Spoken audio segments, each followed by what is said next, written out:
Hola, en esta charla estaremos viendo la fundamentación metodológica del mapeo genómico óptico, sus similitudes y diferencias con otros abordajes como el cariotipado y la secuenciación, y terminaremos con una serie de ejemplos de aplicación en citogenómica prenatal.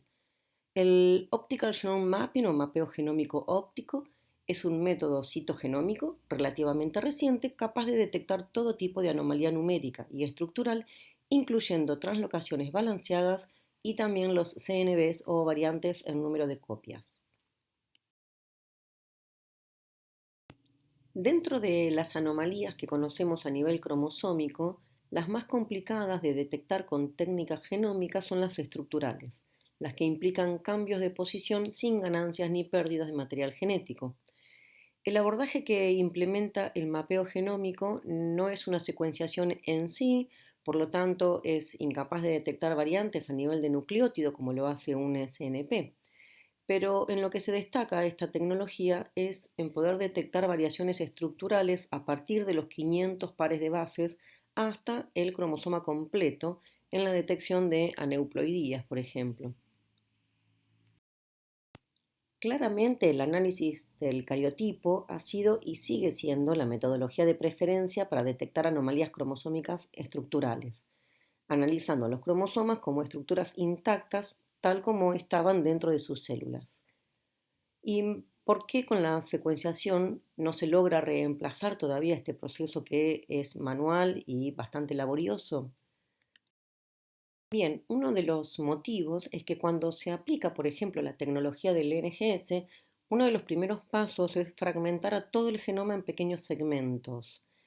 Aquí en la gráfica de la derecha es de una de las empresas que vende sus métodos de fraccionar al ADN, donde podemos ver que no hay ningún fragmento en la zona que comprende longitudes superiores a los 300 pares de bases.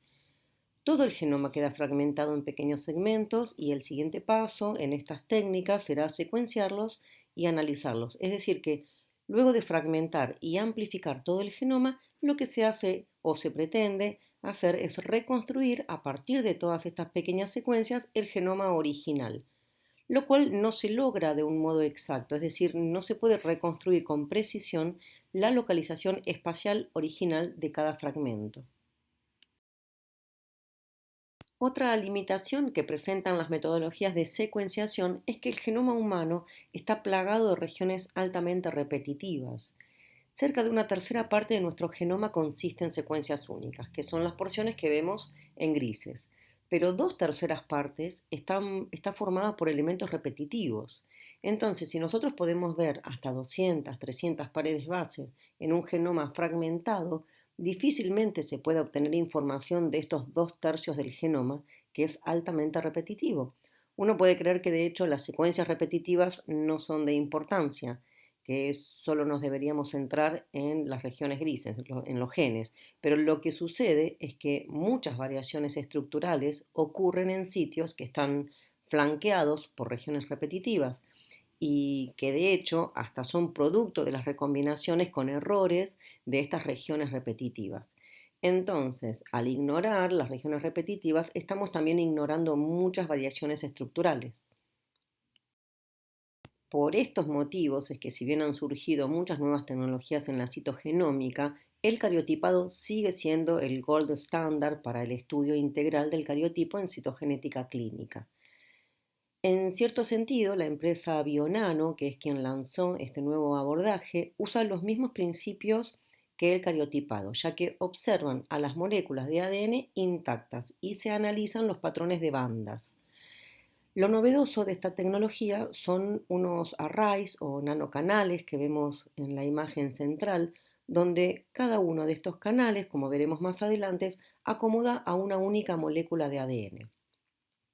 En lugar de observar una resolución de 500 a 800 bandas, como hacemos habitualmente con el bandeo G, aquí se logran resolver 500.000 bandas, que se revelan luego con una serie de marcas fluorescentes. Aquí lo que sería el microscopio en la empresa Bionano se llama SAFIR y allí se lleva a cabo en forma automática la electroforesis y la captura de imágenes de esta molécula de ADN como veremos a continuación. Bueno, veamos cómo funciona internamente este procedimiento. En un primer paso se extrae al ADN con alto peso molecular.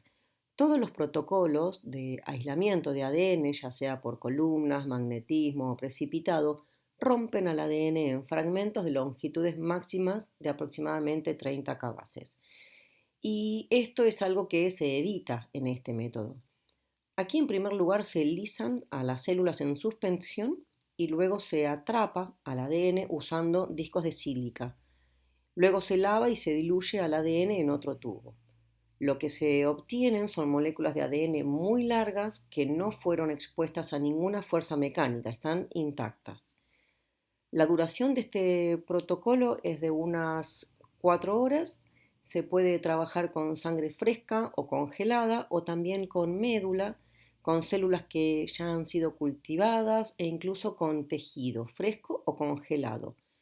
No se puede trabajar con material neoplástico que esté previamente fijado en parafina, en FFP, porque el proceso de fijación en sí realmente destruye a las moléculas de ADN. Lo que podemos ver aquí en esta gráfica a la derecha es que la longitud promedio de las moléculas que se obtienen, las de mayor longitud, son de aproximadamente 400 kbases. Y en la cola de esta curva tenemos moléculas de 1 a 2 megabases. Esto va en concordancia con los tamaños cromosómicos de nuestro complemento. Una vez que se obtienen estas moléculas de ADN de megabases, el siguiente paso es agregarles la marca para luego poder hacer su seguimiento. Se tiñe el esqueleto del ADN con un colorante intercalante que le da una señal azul de fondo y que permite ver dónde están las moléculas. Y luego se agrega un fluorocromo sobre una secuencia de 6 pares de bases. Se usan los mismos 6 pares de bases a modo de motif a lo largo de todo el genoma, y esto es algo que se repite aproximadamente cada 5 kbases en humanos, en el genoma humano. Al final de este proceso se termina con algo como vemos en la ampliación del tubo, donde las moléculas de megabases se encuentran con sus marcas verdes. En el tercer paso entran en juego estos chips, provistos de nanocanales, donde cada nanocanal puede albergar a una molécula de ADN. Una vez que la molécula ingresa al canal, se extiende en forma lineal, y estando así en forma lineal es que es posible luego analizarla mediante una serie de imágenes fotográficas. Dentro de los nanocanales se aplica un campo de electroforesis, es lo que ayuda al proceso de linearizar cada molécula de ADN de doble cadena. En este video lo que estamos viendo es justamente lo que sucede dentro de estos nanocanales durante la migración del ADN hasta acomodar a cada molécula en forma lineal dentro de un canal. En esta otra imagen de la derecha lo que vemos son las moléculas ya acomodadas en sus canales con el contraste azul de fondo y las marcas verdes. El procesador Saphir lo que hace es correr una serie de ciclos. En cada ciclo fotografía al ADN que está pasando por el nanocanal. Luego incorpora un nuevo ADN, toma una nueva imagen fotográfica y así repetidas veces. Ellos, los de la empresa Bionano, han calculado que con un ciclo de 100 por se logra una cobertura de 12 genomas humanos en 24 horas por instrumento. Es una enorme cantidad de datos que se pueden obtener en un día. Si se necesita mayor cantidad de información, es decir, mayor resolución de bandas, por ejemplo, para analizar muestras de cáncer, entonces se puede subir la corrida a 400 por. Esto no implica más insumos o costos, sino que simplemente se lo deja correr más ciclos, es mayor consumo de tiempo. Por ejemplo, al correr un ciclo de 40 por, se obtienen 3 genomas humanos en un día de trabajo. Una vez que se han tomado las imágenes de las moléculas de ADN, se reconstruye un ensamble totalmente nuevo del genoma completo. Es un genoma consenso. Esto significa que van a alinear todas las moléculas que se fotografiaron, como vemos en esta gráfica de la derecha al medio, donde se van superponiendo las diferentes secuencias hasta reconstruir a todo el genoma. Además de los gráficos de superposición por las marcas verdes, ellos también calculan los espacios entre cada marca para lograr este nuevo consenso. Luego entonces se comparan las secuencias obtenidas de la muestra con un patrón de referencia. Aquí tenemos al genoma de referencia en verde y al genoma de nuestra muestra en azul.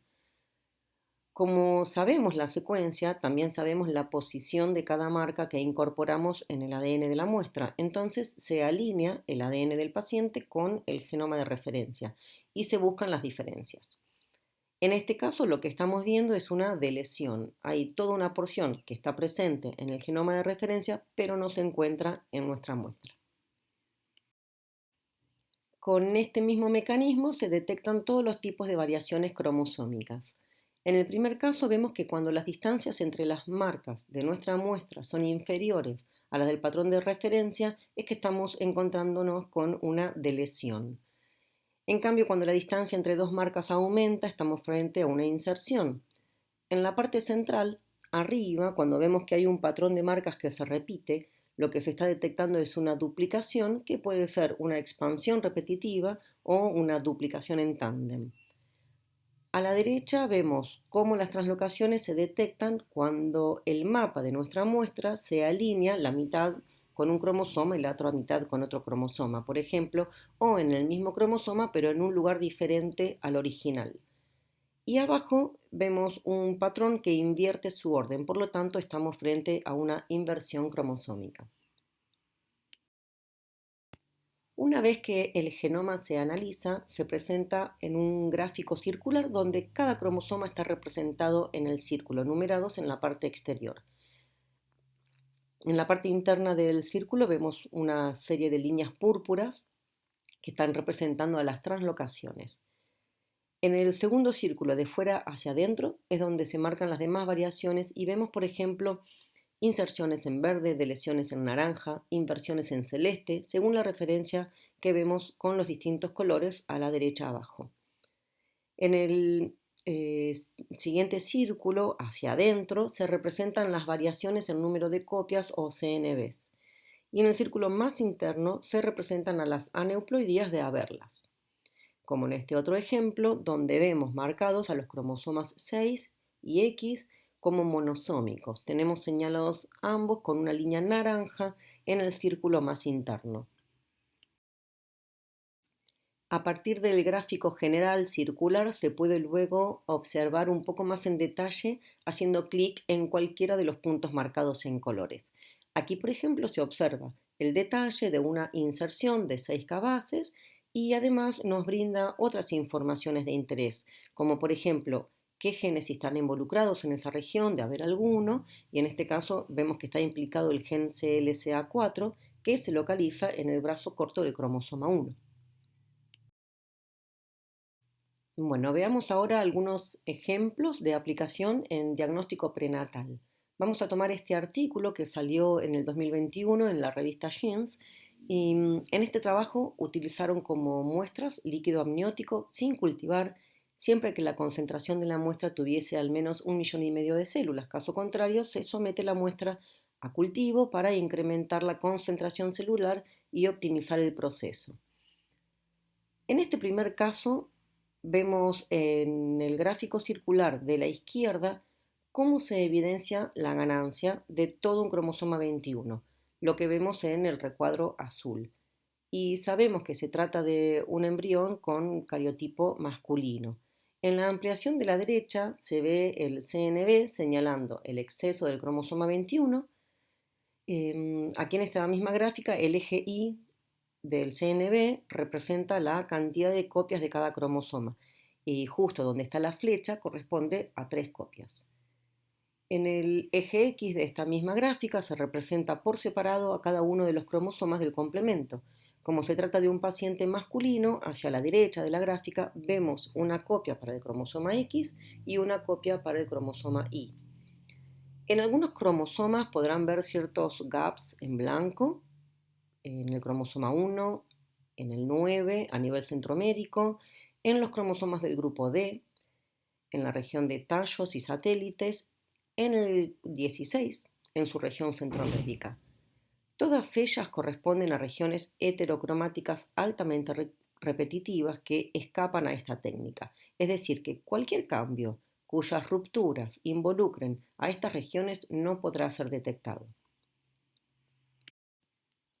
En este siguiente ejemplo del mismo artículo vemos cómo se pone en evidencia la presencia de 4 copias del cromosoma X, una copia de Y y 2 copias para todos los demás cromosomas del complemento.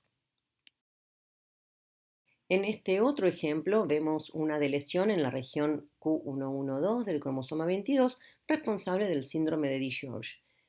En la gráfica del CNV, a la derecha abajo, casi no se aprecia la deleción por su proximidad a la región centromédica heterocromática, pero en la ampliación de arriba, cuando se compara el genoma de la muestra, en celeste, con el genoma de referencia, en verde, sí podemos ver una evidente deleción de aproximadamente 3 megabases. En este siguiente ejemplo se evidencia un exceso de material genético en los cromosomas 11 y 22 como señalan las flechas de la gráfica inferior a la derecha. En la gráfica circular, la línea violeta nos indica una translocación entre los cromosomas 11 y 22 y en una ampliación de la derecha arriba se pone en evidencia que el mapa de nuestra muestra coincide en forma parcial con los mapas de referencia de los cromosomas 11 y 22. Esta condición, dada por la presencia de un derivado del 22 como producto de una translocación no balanceada, se corresponde con el síndrome de Emanuel, que cursa con un retraso intelectual y ciertos dismorfismos faciales. En este caso en particular, lo que se hizo fue analizar a los padres y se encuentra lo siguiente: que la mamá es justamente portadora balanceada y asintomática de la translocación 11-22. Aquí vemos los resultados de esta madre, nuevamente se evidencia la translocación y el mapa de la muestra coincide con el mapa del 11 y del 22 en simultáneo, pero a diferencia del embrión analizado previamente, aquí no se observa exceso de material genético en ninguno de estos cromosomas. Bien, y para terminar veamos un resumen de los alcances y limitaciones de aplicar esta técnica. Dentro de las aneuploidías se detectan trisomías, tetrasomías, monosomías, pero es incapaz de detectar cariotipos triploides o tetraploides, es decir, cuando el complemento completo está triplicado o cuadruplicado. Los cromosomas en anillo son detectados a partir de las 500.000 pares de bases, en adelante, si fuese menor, no se detecta. En cuanto a las anomalías estructurales, tanto duplicaciones como deleciones, si son intersticiales, se detectan a partir de los 500 pares de bases y si son terminales, a partir de los 500K pares de bases. Las inserciones se detectan a partir de los 500 pares de bases. Las translocaciones se detectan todas. Las inversiones, si son pericéntricas, se detectan también y si son paracéntricas, se detectan a partir de los 30K pares de bases. La variación en las regiones de los microsatélites se detectan a partir de los 500 pares de bases y no es capaz de detectar regiones de homocigosidad. Y otra limitación, aparte de las que vemos en esta tabla, es la incapacidad de detectar anomalías estructurales cuyos puntos de ruptura se encuentran en regiones centro o pericentroméricas, que como sabemos son regiones cromosómicas que consisten en secuencias altamente repetitivas sin identidad que las asocie a un cromosoma en particular. Esta misma limitación se encuentra también en los brazos cortos de todos los cromosomas acrocéntricos, del grupo D y del grupo G. Sobre este tema en particular estaremos entonces trabajando el seminario de esta semana.